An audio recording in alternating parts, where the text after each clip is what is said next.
एक बड़ा ही धनवान आदमी एक गांव में रहता था। जैसे कि ज़्यादातर पैसे वाले लोग होते ही हैं, इस धनवान सेठ को भी अपने पैसों पर बहुत घमंड था। वह जिस गांव में रहता था, वहां पर ज़्यादा लोग किसान थे। इन सभी किसानों के पास जितनी ज़मीन थी, उससे कई ज़्यादा गुना ज़मीन इस सेठ के पास थी। कई गरीब किसान तो इसके लिए इसके खेत में काम करते थे। इसी गांव में मोहन नाम का एक बड़ा ही मेहनती और सच्चा किसान रहता था और वह काम करता था। मोहन का परिवार थोड़ा बड़ा था।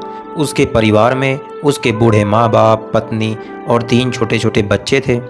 मोहन के पास ज़्यादा ज़मीन तो नहीं थी, लेकिन जितनी भी थी उसमें वह बहुत कड़ी मेहनत करता था और अपने परिवार का पेट पालने लायक अनाज उगा लेता था।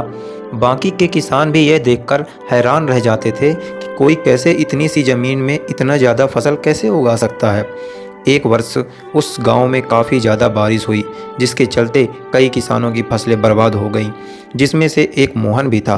अब मोहन धर्म संकट में पड़ गया, क्योंकि उसके परिवार में उसके अलावा कोई और कमाने वाला नहीं था और अपने परिवार को भूखा मरते हुए देख नहीं सकता था।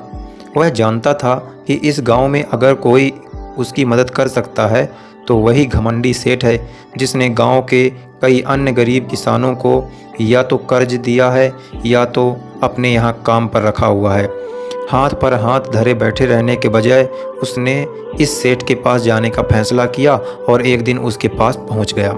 सेठ के पास पहुंचकर मोहन बोला, सेठ जी, आपकी बहुत मेहरबानी होगी अगर आप मुझे थोड़ा सा कर्ज दे दीजिए, जिससे मैं अपने खेतों में फिर से कोई फसल उगा सकूं, या फिर आप मुझे अपने यहाँ नौकरी दे दीजिए ताकि मैं और मेरे परिवार को 2 वक्त का खाना दे सकूं। घमंडी सेठ को